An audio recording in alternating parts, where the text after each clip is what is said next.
زندہ کلام کے لیے جس سے ہم سب کریٹ ہوئے، اس کے بغیر نہ کوئی زندہ ہے اور نہ کوئی زندہ رہ سکتا۔ ہاللیلویہ۔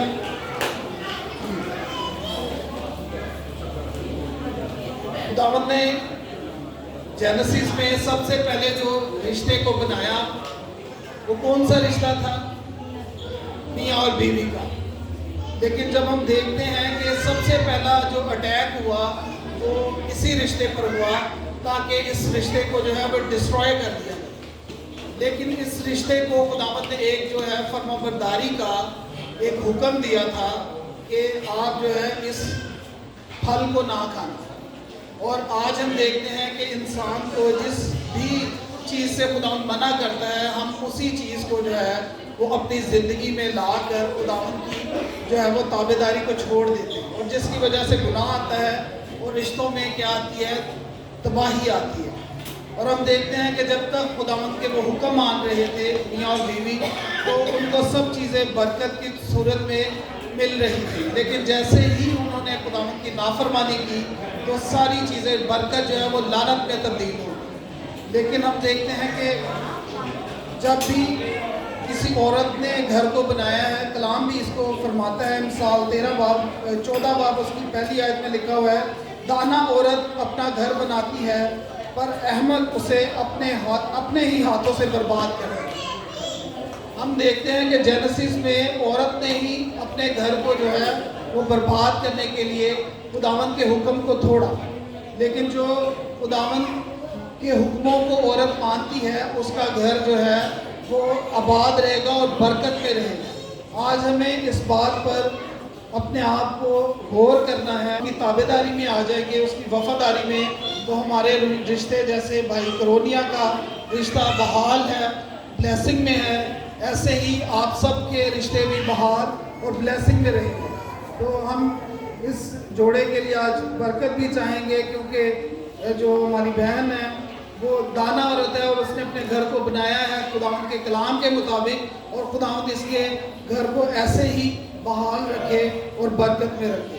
لیکن ہم دیکھتے ہیں کہ جو عورت اپنے گھر کے لیے جو ہے وہ وفادار نہیں ہے خدا کے ساتھ تو اس کا گھر برباد ہو جائے۔ تو آج جو ہے وہ ہم اپنے زندگیوں میں دیکھنے کی ضرورت ہے کہ ہماری زندگیوں میں خدا کی تابعداری ہے۔ اگر ہم خدا سے ڈرتے ہیں اور وفاداری میں ہیں تو ہمارے گھر جو ہے وہ بابرکت رہیں گے۔ اور آگے ہم خدا کے کلام میں سے دیکھتے ہیں، امثال 31 باب اس کی 10 آیت میں لکھا ہے، نیکوکار بیوی کس کو ملتی ہے کیونکہ اس کی قدر مرجان سے بھی بہت زیادہ ہے، اس کے شوہر کے دل کو اس پر اعتماد ہے اور اسے منافع کی کمی نہ ہو۔ جو خداوند کے کلام کے مطابق اپنی زندگی گزار رہے ہیں، دانشمند بیوی بھی اسے ہی، اور وہ خداوند کے کلام کے مطابق جو ہے اس کے شوہر کو اس پر کیا رہے گا؟ اعتماد رہے گا۔ وہ جاب پر بھی ہوگا، بزنس پہ بھی ہوگا، اور اسے منافع میں کمی نہ ہوگی، کیونکہ خداوند کی برکت اس جوڑے پہ ٹھہری ہوئی ہے۔ اور اگر ہم خداوند کی فرما برداری میں نہیں ہیں، اس کے ڈر میں نہیں ہیں، تو ہمیں ڈرنے کی ضرورت ہے۔ جیسے آدم اور حوا کی زندگی میں نافرمانی کی وجہ سے گناہ آیا، اور گناہ کی وجہ سے ان کے بچوں میں آپس میں نفرت آئی اور غصہ آیا، اور جس کی وجہ سے ان کے بیٹوں نے اپنے جو اس کا بھائی تھا اس نے اپنے بھائی کو قتل کر دیا۔ تو آج ہم دیکھتے ہیں کہ رشتوں میں دراڑیں، لڑائیاں اس وجہ سے ہیں کیونکہ جہاں ہم خدا کی فرما برداری میں نہیں ہیں، خدا کا ڈر ہماری زندگی سے ختم ہو چکا ہے، تو وہاں رشتے بحال نہیں ہیں۔ لیکن جو خدا کی فرما برداری میں ہیں، خدا کے ڈر میں رہتے ہیں، ان کا رشتہ بحال رہے گا، ان کے بچے بھی جو ہیں وہ بابرکت۔ خدا ان کے کلام میں سے دیکھ لیں گے، زبور 128 اس کی 1 آیت سے میں پڑھوں گا، مبارک ہے ہر ایک جو خداوند سے ڈرتا ہے اور اس کی راہوں پر چلتا ہے۔ جب تک ہم خداوند سے ڈرتے رہیں گے، اس کی راہوں پر چلتے رہیں گے۔ ایوب نبی بھی خدا سے ڈرتا تھا اور بدی سے دور رہتا تھا، تو وہ اس کا گھرانہ جو ہے وہ روئے زمین پر جو ہے بابرکت تھا۔ لیکن جیسے ہی شیطان نے اس کو ڈرانا شروع کیا اور وہ ڈرا، اور اس کی زندگی میں اس کا گھرانہ جو ہے، ڈر ایک گناہ ہے جو کہ ہماری زندگیوں کو ہلاک کر دیتا ہے۔ میں گناہ کا ڈر آیا اور اس کی جو سیکیورٹی تھی خداوند کی طرف سے وہ ختم ہوئی، اور شیطان نے اس کے گھرانے پہ اٹیک کیا، اور اس کے بچے جو ہے وہ سارا اس کا مال، اس کے بچے تباہ ہو گئے۔ تو جیسے ہی گناہ ہماری زندگی میں آئے گا تو آج ہمیں خدا سے ڈرنے کی ضرورت ہے۔ اگر ہم نہیں ڈر رہے، خداوند کے حکموں پر نہیں چل رہے، تو ایوب کا گھرانہ بھی جو ہے وہ برباد ہوا۔ جینیسس میں بھی یہی ہوا کہ جو خداوند کے حکموں پر نہیں چلا، انہوں نے ایک حکم توڑا، تو اس کی وجہ سے ان کے گھرانے کی زندگی میں گناہ آیا، اور اس کے بیٹے نے ہی اپنے بھائی کو جو ہے وہ قتل کر دیا۔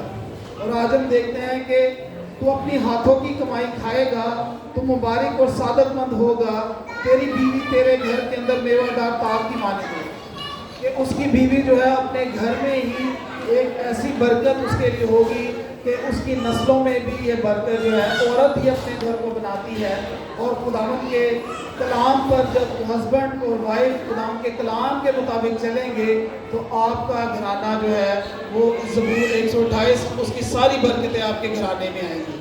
اور لکھا ہے تیری بیوی تیرے گھر کے اندر میوہ دار تاغ کی مانند ہوگی، اور تیری اولاد تیرے دسترخوان پر زیتون کے پودوں کی مانند۔ دیکھو ایسی برکت اسی آدمی کو ملے گی جو خداوند سے ڈرتا ہے۔ اگر ہماری زندگی میں خدا کا ڈر نہیں ہے تو یہ بلیسنگز بھی ہمارے لیے نہیں ہے، ہمارے رشتے بھی جو ہے وہ قائم نہیں رہیں گے۔ اور ہم دیکھتے ہیں کہ بھائی کرونیا کی زندگی میں خداوند کا ڈر ہے، اور یہ سارے وعدے ان کی زندگی میں پورے ہو رہے ہیں۔ اگر آپ بھی چاہتے ہیں کہ آپ کی زندگی میں بھی یہ وعدے پورے ہوں تو خداوند سے ڈرنا ہے اور اس کے حکموں کی فرما برداری کرنی ہے۔ آج ہمیں خداوند کے تمام حکم جو ہے اپنی زندگی میں لینے ہیں تاکہ ہمارے بچوں میں اور ہماری زندگیوں میں برکت رہے۔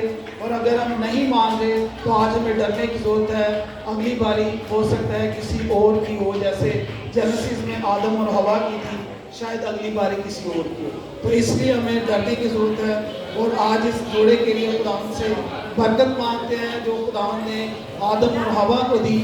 اور خداوند اس جوڑے کو جو ہے لکھا ہے دیکھو ایسی برکت اسی آدمی کو ملے گی جو خداوند سے ڈرتا ہے۔ خداوند صیون میں سے تجھ کو برکت دے، خداوند اس جوڑے کو صیون میں سے برکت دے، اور تو عمر بھر یروشلم کی بھلائی دیکھے، بلکہ تو اپنے بچوں کے بچے دیکھے۔ خداوند اس کلام کے مطابق جوڑے کو برکت دے، اور یہ اپنے بچوں کے بچے دیکھے، اور اولاد جیسی برکت دے خداوند اس جوڑے کو دے، تاکہ خداوند کے کلام کا وعدہ جو باقی ان کی زندگی میں پورے ہوئے ہیں وہ بھی وعدہ کلام کے مطابق پورا ہوگا۔ خداوند کے کلام کے پڑھے سنے خداوند کی برکت ہو۔